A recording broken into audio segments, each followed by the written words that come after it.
पता है, बहुत से लोगों का मानना है कि पैसा हर खुशी नहीं दे सकता। मैं इस बात से अग्री करती हूँ कि पैसा हर खुशी नहीं दे सकता, लेकिन अगर 99% देखा जाए तो हर खुशी की वजह पैसा ही होता है। अगर बचे हुए इस 1% का तोड़ भी निकाला जाए ना, तो उसमें भी रिस्पॉन्सिबल पैसा ही होगा। पास पैसा है तो यार दोस्त सब आपके हैं। आपके पास अगर पैसा नहीं है तो ये समझ लीजिए कि कोई भी आपका साथ नहीं देगा।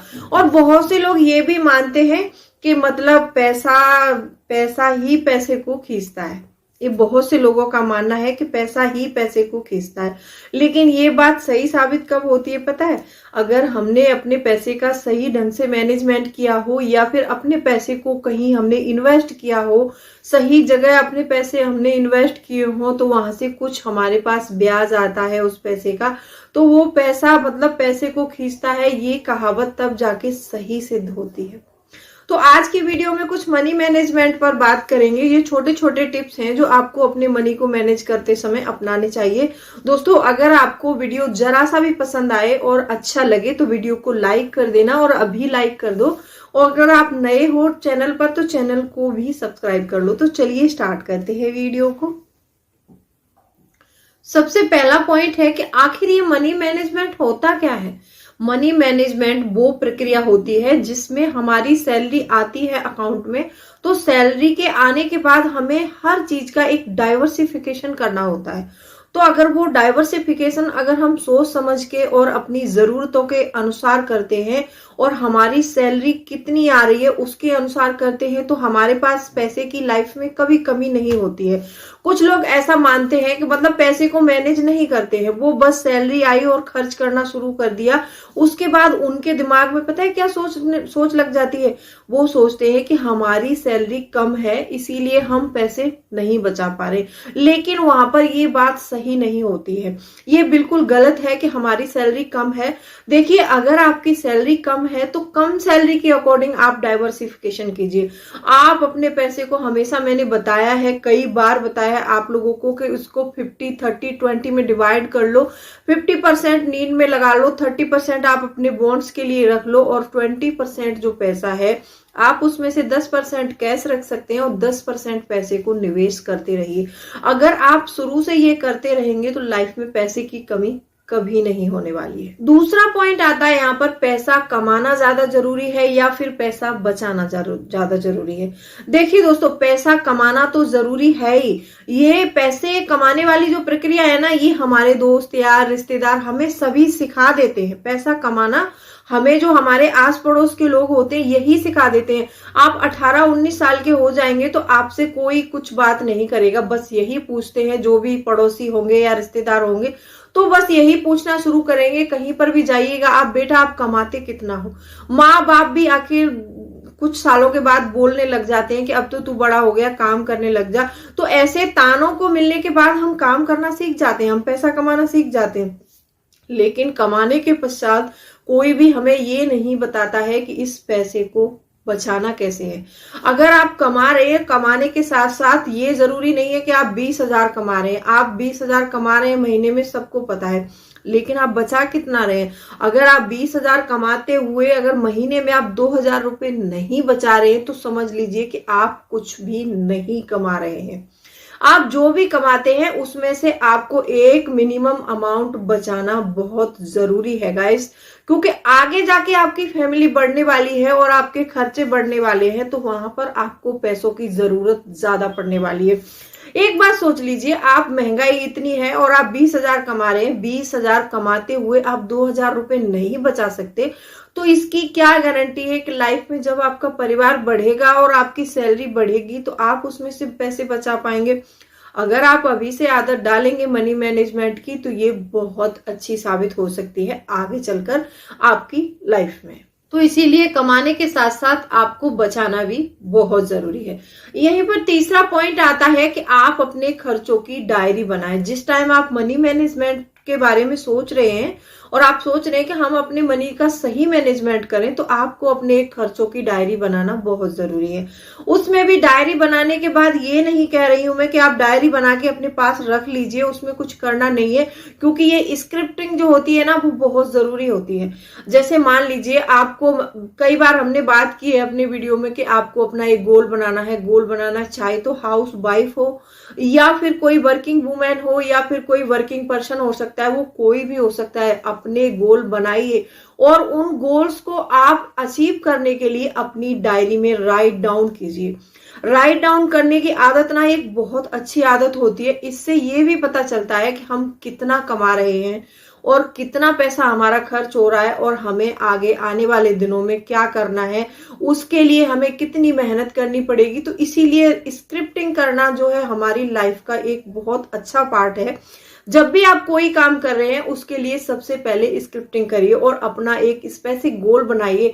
अगर आपके पास गोल होता है और रीजन होता है किसी चीज काम को करने का, जैसे मान लीजिए आपने गोल बनाया कि अगले एक ईयर में मुझे कोई कार खरीदनी है या फिर मुझे कोई घर खरीदना है, तो आप उसी के अकॉर्डिंग मेहनत करेंगे और उसी के अकॉर्डिंग आप अपने पैसे को बचाएंगे और उसी के अकॉर्डिंग आप अपने खर्चे कम करेंगे, क्योंकि आपको पता है कि मुझे अगले ईयर में ये काम करना है। अगर आपको पता ही नहीं है, आपने कोई गोल बनाया ही नहीं है कि आपको अगले ईयर में करना क्या है, तो आप उसके लिए बचत करने की कभी आदत नहीं डाल सकते। तो आपको हमेशा एक गोल बनाना चाहिए और अपने खर्चों की डायरी बनाइए जिसमें अपने सारे खर्चे राइट डाउन कीजिए और अगले मंथ में उस जो खर्चे आपने राइट डाउन किए हैं उनको एनालिसिस जरूर करें, जिससे आपको पता चलेगा कि हमने कौन से खर्चे बेफिजूल के कर दिए हैं पिछले महीने में, तो उसको हमें मतलब अगले मंथ में कट कैसे करना है।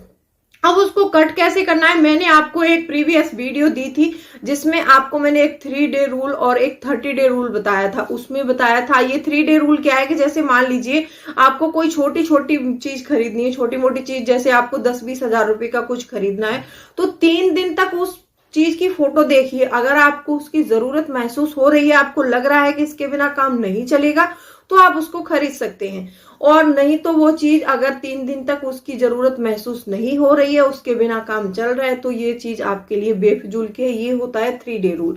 एक होता है 30 डे रूल। 30 डे रूल में मतलब ये होता है कि उसमें 1 महीने का टाइम दीजिए अपने आप को। जैसे मान लीजिए 50,000 या फिर 1 लाख या 2 लाख कि कोई चीज है और आपको वो लेनी है, तो आपको कम से कम 1 महीने का समय देना चाहिए, क्योंकि आप उसमें 2 लाख रुपए इन्वेस्ट कर रहे हैं, तो उसके बदले आपको उस चीज से मिलेगा क्या, प्राप्त क्या होगा, तो उसके बेसिस पे आपको 1 महीने का टाइम लेना चाहिए। सोच समझकर अपने पैसे को खर्च करना है, क्योंकि वो पैसा ना हमने पाई पाई जोड़ के इकट्ठा किया है। तो आपको ये चीज जब मनी मैनेजमेंट करते वक्त ये चीज का ध्यान रखना बहुत जरूरी है। नंबर 4 आता है कि बचाए हुए पैसे को कहाँ रखें। देखिए पहले जमाने में कुछ लोग क्या करते थे कि बचाए हुए पैसे को गुल्लक में रखते थे, या फिर मम्मी पापा के जमाने से हम देखते आ रहे हैं, वो कुछ खेती बाड़ी करके कुछ भी पैसा बचता था तो उसको सेविंग अकाउंट में डाल देते।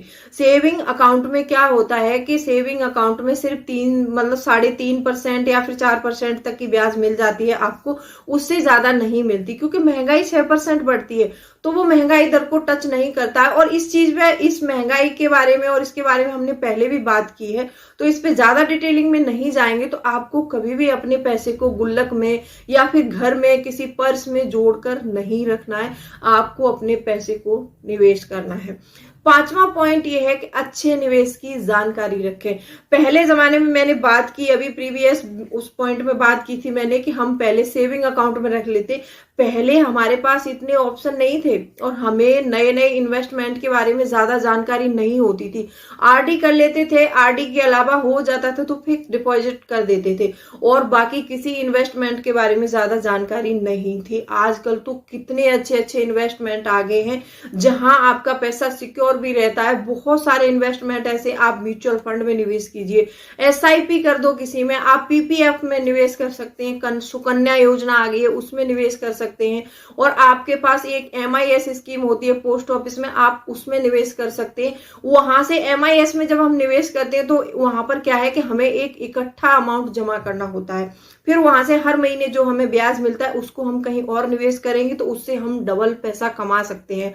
तो ये बहुत सारी चीजें हैं, आपको अच्छे निवेश की जानकारी रखनी ही चाहिए। ऐसा ना करना कि जैसे बहुत से लोग ऐसे होते हैं कि आपको मतलब झांसा दे देते हैं कि आप अपने पैसे को यहाँ निवेश कर दो और आपका पैसा डबल हो जाएगा। तो इस लालच से भी आपको बच के रहना है। आपको अपने दिमाग से काम लेना है और अच्छे अच्छे निवेश के बारे में जानकारी रखनी है। और हाँ, अगर आपको शेयर मार्केट की जानकारी है और आप जानते हैं इसके बारे में, तो आप शेयर में भी पैसा निवेश कर सकते हैं, वहां भी अच्छे रिटर्न्स मिल सकते हैं आपको। इसी में छठवां पॉइंट आता है कि अपने पैसे का डाइवर्सिफिकेशन जरूर करें। अब ये डाइवर्सिफिकेशन क्या होता है, इसको थोड़ा सा डिटेलिंग में समझेंगे। वीडियो देखो लंबी हो सकती है लेकिन बहुत काम की है, ठीक है। अब डाइवर्सिफिकेशन क्या है कि जैसे मान लीजिए आपका पैसा अकाउंट में आया और आपने पैसे निवेश कर रहे हैं आपको, तो आप एक ही स्कीम में कभी भी पैसा ना लगा दीजिए। ऐसा होता है कभी कभी हमने मान लीजिए एक ही स्कीम में सारा पैसा लगा दिया, या तो हमने शेयर में ही लगा दिया या म्यूचुअल फंड में ही लगा दिया। अगर वहां मान लीजिए हमारा पैसा किसी कारणवश डूब जाए, तो ये समझ लीजिए कि जो हमने इतनी मेहनत करके सालों से बचाया है ना, वो सारा पैसा एकदम में ही चला जाएगा। तो इसीलिए जब भी हम पैसे निवेश कर रहे हैं तो हमें डाइवर्सिफिकेशन करना बहुत जरूरी है। कुछ निवेश ऐसे करेंगे जो रिस्क फ्री होंगे, भले ही उसमें थोड़ा ब्याज कम मिलेगा लेकिन वो रिस्क फ्री होंगे, वहां पर हम अपने पैसे को लगाएंगे। कुछ पैसा शेयर में डालेंगे, कुछ म्यूचुअल फंड में डालेंगे, कुछ MIS में निवेश करेंगे, कुछ PPF में निवेश कर दीजिए। ऐसे हमें कम से कम 3 से 4 जगह निवेश करना चाहिए। कहीं मान लीजिए एक जगह का पैसा डूब भी जाए तो कम से कम 4 फंड हमारे सिक्योर तो है। तो आपको ये करना बहुत जरूरी है। अपने पैसे का जब मनी मैनेजमेंट करें तो ये ध्यान जरूर रखें, अपने पैसे का डाइवर्सिफिकेशन जरूर करें। 7वां पॉइंट आता है कि खर्च करने से पहले बचाएं। बहुत से लोग ऐसा होता है कि जैसे ही सैलरी आती है अपने सारे खर्चे राइट डाउन करेंगे, सारे खर्चे प्लान कर लिए, लेकिन बचत का कॉलम नहीं रखते हैं। तो सबसे पहले आप जो भी कमा रहे हैं उसमें से आप 80% पैसा अलग कर दीजिए और 20% पैसा आपको अलग निकालना है। हो सकता है तो आप 80% की जगह वहां 70 में काम चला लीजिए, जो आपकी बेसिक नीड है वहां पर 70 में काम चला लीजिए। आप 30% पैसे को एटलीस्ट बचा के रख लीजिए और उसमें से आप कुछ पैसा निवेश कर सकते हैं और कुछ पैसा अपने मतलब जो है आप एक इमरजेंसी फंड के बारे में भी हम बात करते हैं, तो इमरजेंसी फंड बना लीजिए, कुछ कैश रख लीजिए। आप अपने पैसे का डाइवर्सिफिकेशन सोच समझ कर कीजिए और जहां भी पैसा निवेश कर रहे हैं किसी की देखा देखी में आकर पैसा निवेश नहीं करना है। आपको अपने दिमाग से काम लेकर अपने पैसे को निवेश करना है।